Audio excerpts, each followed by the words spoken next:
मेरे नज़दीक जो एक्सपेक्टेड क्वेश्चन हैं वो क्या हैं, और साथ ही हमारा कोर्स भी आउटलाइन भी डिस्कस हो जाएगा और एक्सपेक्टेड क्वेश्चंस भी डिस्कस हो जाएंगे। हमारे पास 3 ग्रेड है बच्चों।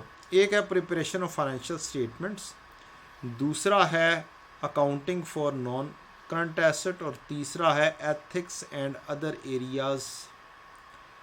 जो प्रिपरेशन ऑफ फाइनेंशियल स्टेटमेंट्स हैं इसमें 25 से 35 मार्क्स, दूसरा एरिया है 25 से 35 मार्क्स, तीसरा एरिया है 35 से 45 marks.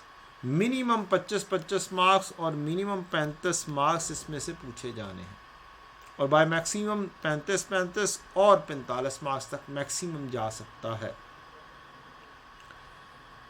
Preparation of financial statements पहला ग्रेड, इसके ऊपर बात करते हैं। पहले ग्रेड के अंदर बच्चों 2 चैप्टर हैं मेजरली, 2 चीज़ें हैं कह लें। एक है फाइनल अकाउंट और उससे रिलेटेड डिस्क्लोजर, और दूसरा एरिया है consolidated financial statements including associates. ये 2 एरियाज़ हैं जो कि इस तरीके से लिखे हुए हैं कि आपके कोर्स में statement of financial position, statement of comprehensive income, changes in equity, notes to the financial statements. तो डिस्क्लोजर बेसिकली सारे के सारे किस में आएंगे, notes to the financial statements में आएंगे। दूसरी चीज़ आ जाती है गुडविल की कैलकुलेशन। तीसरी बात वो एसोसिएट्स से रिलेटेड कर देता है, investment in associates as per equity method of accounting. ये आपको लाजमी तौर पर आना चाहिए कि इक्विटी मेथड क्या होता है। चौथे नंबर पर बाकी की बात के लिए consolidated statement of financial position बनानी है, consolidated statement of comprehensive income बनानी है।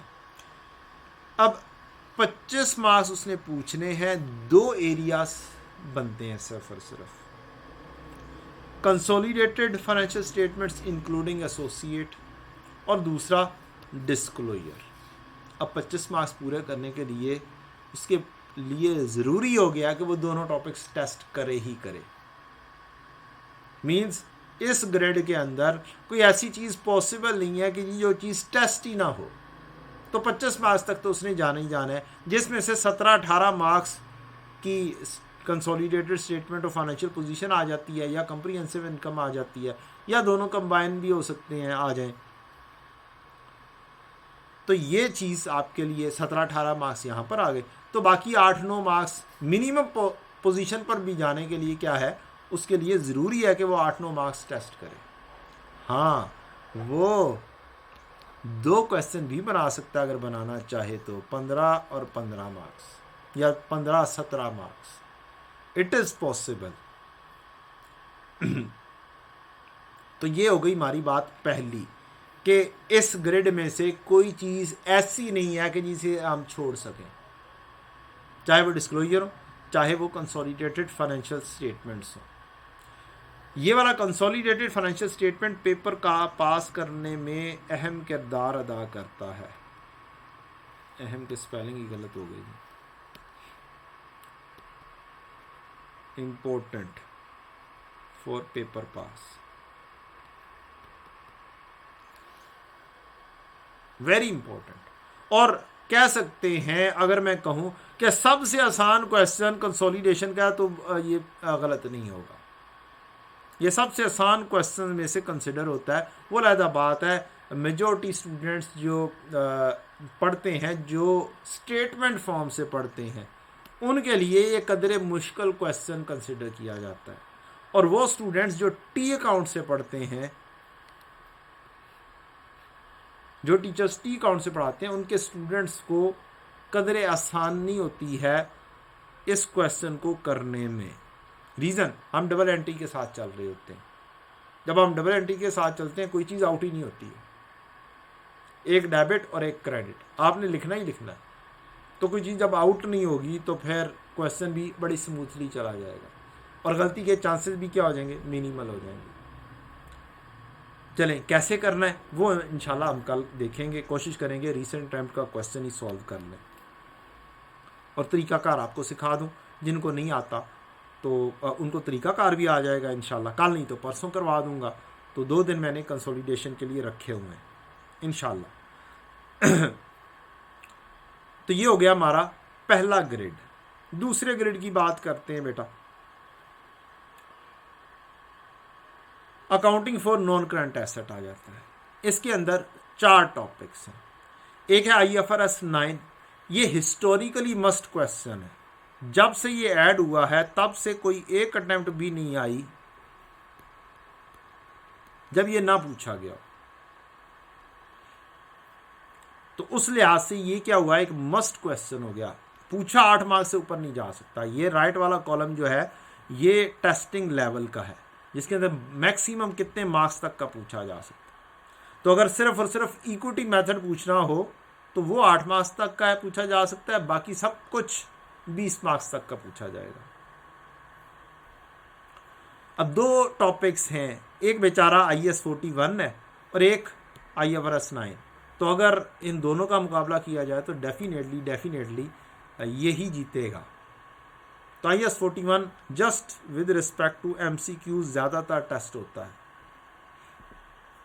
या कोई बहुत शॉर्ट सा क्वेश्चन इसके अंदर से बनाया जा सकता है। तीसरी चीज़ है ये स्टैंडर्ड से डायरेक्टली हो जाता है, डायरेक्टली फ्रॉम स्टैंडर्ड।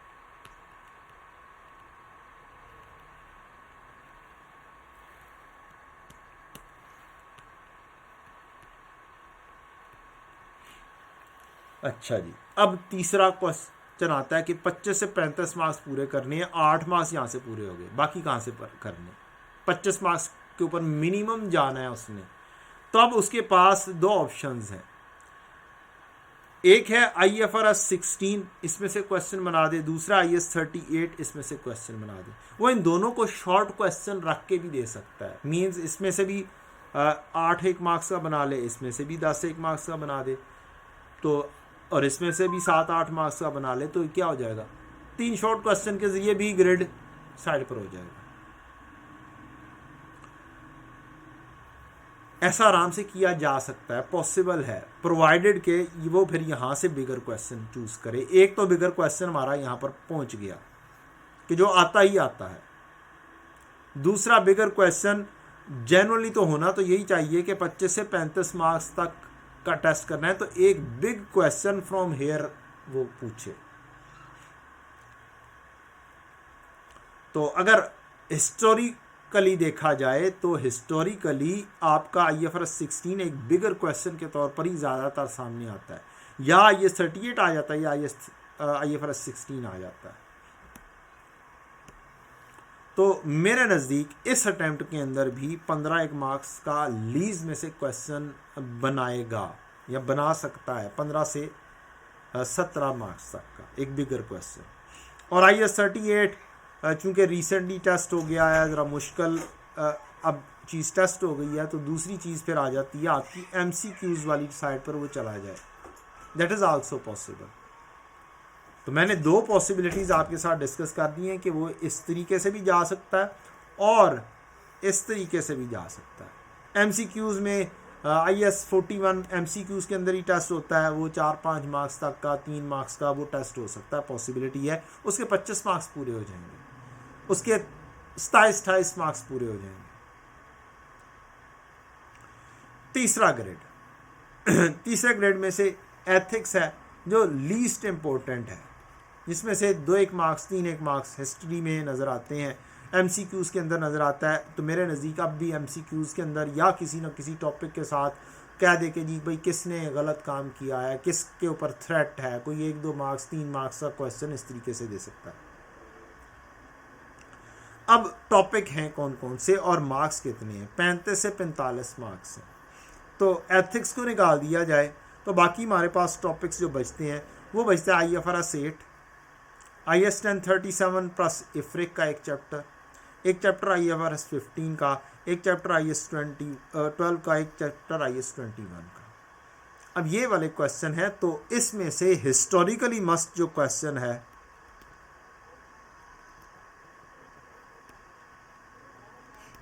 वो आता है आपका IAS 12। ये हिस्टोरिकली मस्ट क्वेश्चन आना ही आना है। अब मैंने 17 मार्क्स यहां से चूज कर लिए हैं बेटा। अब बताएं कि मैं कहां से और चूज करूं कि मैं 35 मार्क्स तक एट मिनिमम पहुंचूं, क्योंकि मिनिमम 35 तो मुझे यहीं से पूरे करने हैं। तो इसके मतलब है दूसरा टॉपिक भी एक मस्ट टॉपिक है जो कि बनता है IFRS 15।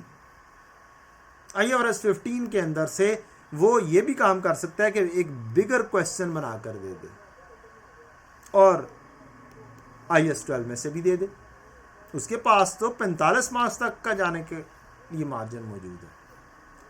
अब उसके पास 1037 वो शॉर्ट कर दे, तो 7-8 मार्क्स का ले आए। इसको नहीं पूछता तो IAS 21 को किसी ना किसी टॉपिक में जम कर दे। वो नहीं पूछता तो IFRS 8 में से कोई MCQ टाइप के 2, 3, 4, 5 मार्क्स पूछ ले। तो उसके पास अगर मैं कहूं इन दोनों के अंदर मार्जिन मौजूद है, तो मेरा वोट ज़्यादा ये होगा कि IFRS 15 में से चांसेस बहुत ज़्यादा होते हैं। डिस्पाइट के रीसेंट अटेम्प्ट के अंदर अगर देखा जाए तो IFRS 15 का एक हेल्दी बड़ा क्वेश्चन पूछा गया, इधर भी पूछा गया ऑटम 22 में, जहाँ तक मुझे याद पड़ रहा है। तो ये 2 बड़े क्वेश्चन पूछे गए, तीसरा यहाँ से पूछ लिया गया कंसोलिडेशन। और बाकियों को क्या किया, शॉर्ट क्वेश्चंस के अंदर ले आया। लीज को शॉर्ट पे ले गया, ये 38 को आई थिंक सो शॉर्ट पर ले गया। तो अब भी क्या कर सकता है, ये उसकी पास पॉसिबिलिटीज हैं। तो मेरे नज़दीक उसको अगर मैं जज करूं तो 9-10 मार्क्स वो IFRS 15 को देगा इस दफ़ा, और पूरा करने के लिए 1037 को भी 8-1 मार्क्स का रख के, 8-10 मार्क्स का रख के वो दे देगा। और फिर पूरा करने के लिए वो कुछ और मज़ीद टॉपिक IFRS 8 को किसी के साथ जम कर सकता है, ये जम कर सकता है। एक तो ये पॉसिबिलिटी है। एक हर कुछ अरसे बाद एक पॉसिबिलिटी दूसरी निकलती है, हर कुछ अरसे बाद।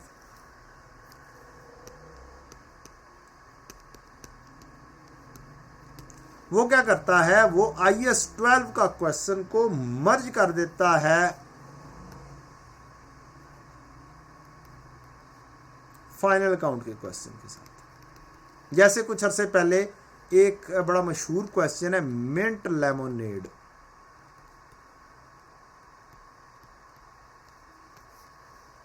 ऑटम 21 में आया था आई थिंक सो। स्प्रिंग 22 गुजर गई, ऑटम 22 गुजर गई, और फिर माइट भी पॉसिबिलिटी हो सकती है कि ये इस तरीके से भी टेस्ट कर ले कि IAS 12 को उठाए और मर्ज कर दे विद फाइनल अकाउंट क्वेश्चन। अगर वो ऐसे करेगा, वो उसके अंदर क्या नाम है, स्टेटमेंट ऑफ कॉम्प्रिहेंसिव इनकम बनवाता है, क्योंकि उसी के साथ रिलेट किया जा सकता है। तो देयर इज अ पॉसिबिलिटी कि वो इसको इसके साथ मर्ज कर दे। अगर वो ऐसा कर देता है तो फिर डेफिनेटली ये तकरीबन 20 मार्क्स का क्वेश्चन बनेगा, जिसमें से 10 से 11 मार्क्स के IAS 12 और 8-9 मार्क्स का फाइनल अकाउंट का एरिया।